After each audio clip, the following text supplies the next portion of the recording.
What's good, YouTubers and YouTubettes? This is JB Sports back again with another one. Former unified welterweight champion Keith Thurman from Clearwater, Florida, defeated former regular WBA junior welterweight champion Mario Barrios from San Antonio, Texas, to Alamo City via unanimous decision. Vintage performance by Keith Thurman. He got off to an explosive start, landing those explosive looping right hands on a consistent basis. The hooks to the body was very, very impressive by Keith Thurman. That guy's very athletic. I don't think he gets enough credit for being one of the most athletic fighters in boxing. He's got a lot of the same qualities of a Roy Jones Jr. as far as just throwing punches from positions you don't think he can get those shots off of, and he's able to get those shots off and land. And I ain't seen that since Roy Jones Jr. Not to say that he's on the level of Roy Jones Jr. Roy Jones Jr. was just a great fighter. He had unbelievable power. He had unbelievable self-belief. And he was a killer, man. He was a dog at the end of the day. And he was a guy that, until he started cutting weight, when he moved up to heavyweight and fought John Ruiz and became the first man in boxing to start off at junior middleweight, become a junior middleweight champion and a middleweight champion, and go all the way up to heavyweight and capture a world title. So I just let you know this guy did something that no other fighter in history was able to accomplish. That's why Roy Jones is, in my opinion, if you're just talking about eye test, is the best fighter I ever seen in boxing. You put him right up there. I put him ahead of even Sugar Ray Robinson, just far as just pure skills and pure boxing ability and just athleticism and just raw talent. Roy Jones is second to none. That's neither here nor there. That kind of reminded me of Roy Jones watching Keith Thurman last night. He did a good job of establishing the jab. I said that in the breakdown of the fight, man. He needed to reestablish his jab. He was falling in love with his power. And the problem with falling in love with your power is once he stepped up in competition, the knockouts were not coming. So that just leads even more credence to establishing your jab, especially when you fighting guys on the level of Manny Pacquiao. If he would have been using that jab, keeping Manny Pacquiao at bay, making Manny Pacquiao reset like Floyd Mayweather was able to do in the fight with Pacquiao, maybe he would have got the decision instead of losing a decision against Manny Pacquiao. With all that being said, man, his Achilles heel was a body shot, and the body shot hurt him in the second half of that fight with Mario Barrios. Mario Barrios caught him with a body shot, and Keith Thurman did just like he did with the Manny Pacquiao fight. He was able to spit out his mouthpiece, and that helped him breathe, and that helped him ultimately recover from that body shot. But he was getting hurt with head shots too in that fight, man. Not only to the body, but he's getting hurt with head shots. And a lot of people saying, man, he getting hurt by a junior welterweight. But you got to understand that Mario Barrios is a guy that should have been fighting at 147 probably 2 fights ago. The fight with Gervonta Tank Davis and the fight before that when he fought, I ain't talking about the Carl fight, but I'm talking about the fight when he fought the guy a lot of people thought he lost. What's that guy? I can't even pronounce his name. Akamadalev, what his guy's name was when he fought him. At that point, he probably should have moved up to 147, but he was still... I don't know if that fight was for a regular version of the WBA junior welterweight title, or was he already the champion? He was defending his belt against Akhmadaliev at that time. I don't know. Can't remember that far in the back. It wasn't that far back. I can't remember. That was a couple of years ago. Don't remember. It was on the undercard of a pay-per-view fight. But whatever the case it may be, at that point, he should have moved up to 147. He didn't do that. He went on and took the fight with Gervonta Tank Davis, which was a pay-per-view fight. A fight that was a fight that got him a lot of attention, and basically set the stage for him to get the fight with Keith Thurman. So he couldn't pass up the opportunity. So he was able to once again cut down and make that weight and drain his body. And I thought it affected him in the Davis fight in the second half of the fight. Not to say that he would have beat Gervonta Tank Davis, but I just think at that point he needed to be fighting at a higher weight, and that weight being welterweight. With all that being said, I rate that performance as a good performance for Keith Thurman. If I had to grade him, I give him a B, solid performance.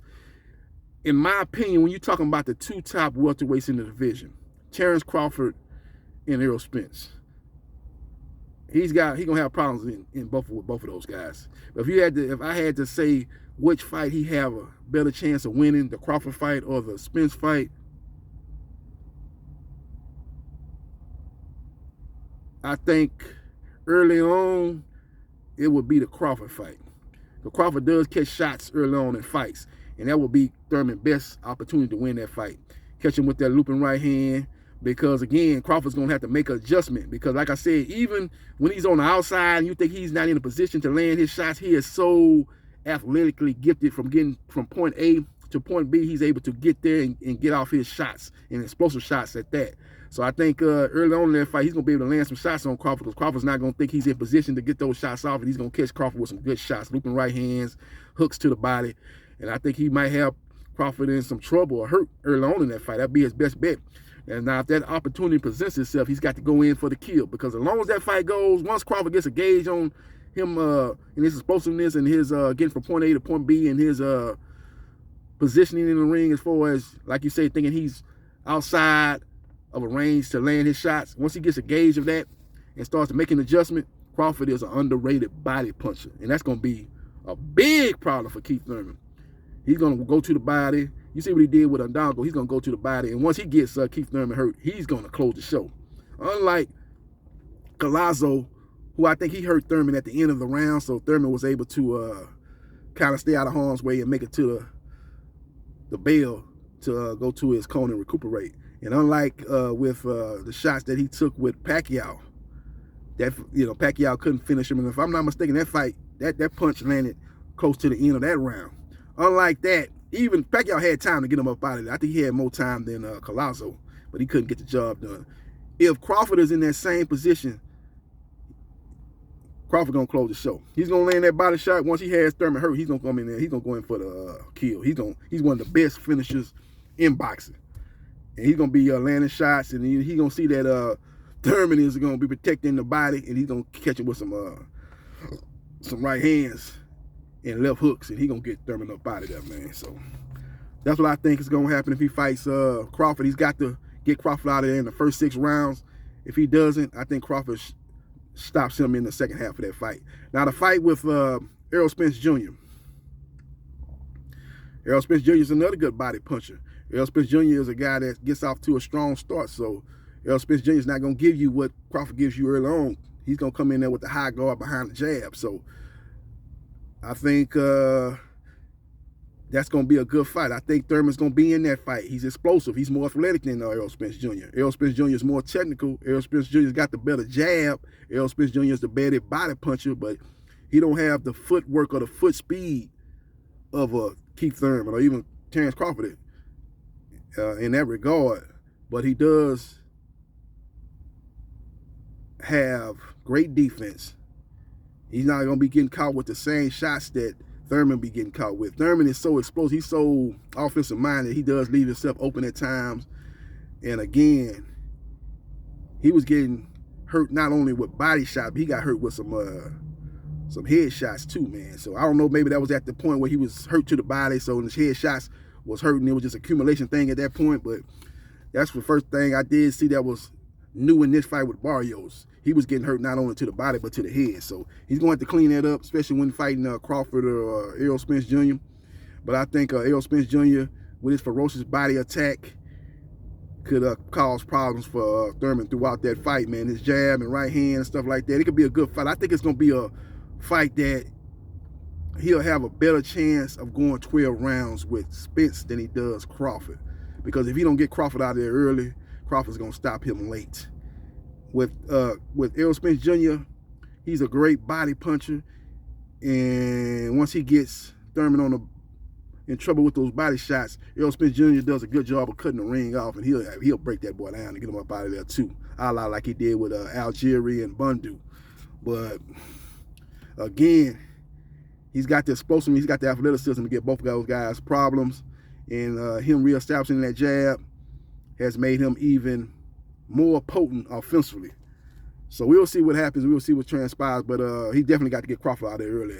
If he don't, he's going to get stopped.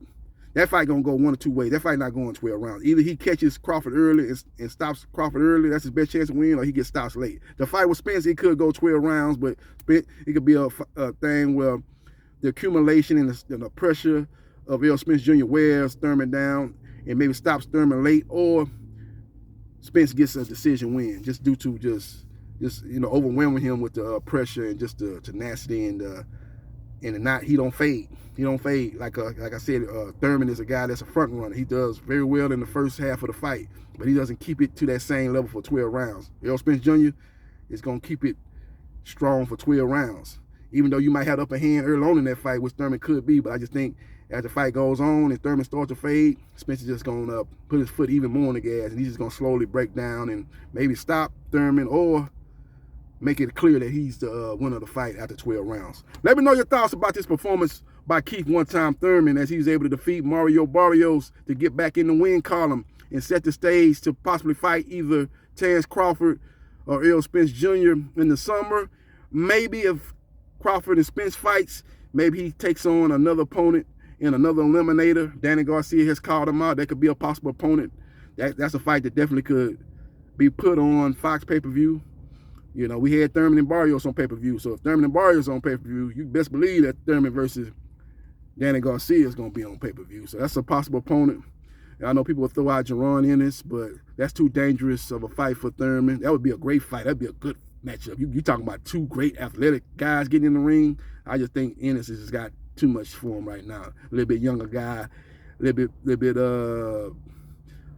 longer guy, a little bit naturally bigger guy. I just think that's basically Keith Thurman be looking in the mirror fighting Jaron Bruce Ennis. You just be fighting a younger, a little bit more technical version of himself. Kind of remind me of when Andre Ward was looking for the Bernard Hopkins fight, and Hopkins didn't want to fight it because Hopkins knew he was looking at himself in the mirror. He's fighting a younger version of himself, a guy that was a younger version, a little bit more, much more gas left in the tank than himself. And he knew he didn't want to get in the ring and take on that type of risk at that point in his career. And I look at the same scenario playing out with Keith Thurman and Jaron Bruce Ennis. But Danny Garcia could be a fight.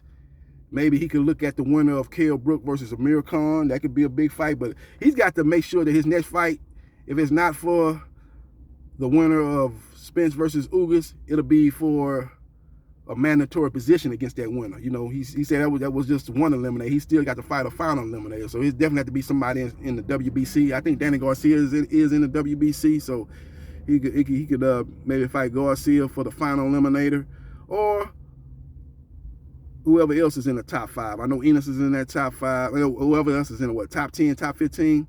It'd definitely be somebody in the top 10 for it to be a final eliminator. So they can just go down the list and they can set the stage. But it definitely have to be somebody with that brings something to the table. Like Mario Barrios was able to bring the fight with Gervonta Tank Davis, him being a pretty good name in the sport of boxing, and then he was able to bring the Latino fan base. He comes from San Antonio, Texas, which is a great boxing city. Texas is a great boxing state, so he brought a lot to the table. So you got to be able to make sure that the opponent in the WBC does bring something to the table so they can sell it on pay-per-view. Let me know your thoughts about Keith Thurman's performance last night against Mario Barrios. Give me a grade and what you like to see Terrence Crawford next fight and next opponent be. Let me know your thoughts. Like, share, and subscribe to JB Sports, the man, the myth, the legend. And I'll holla.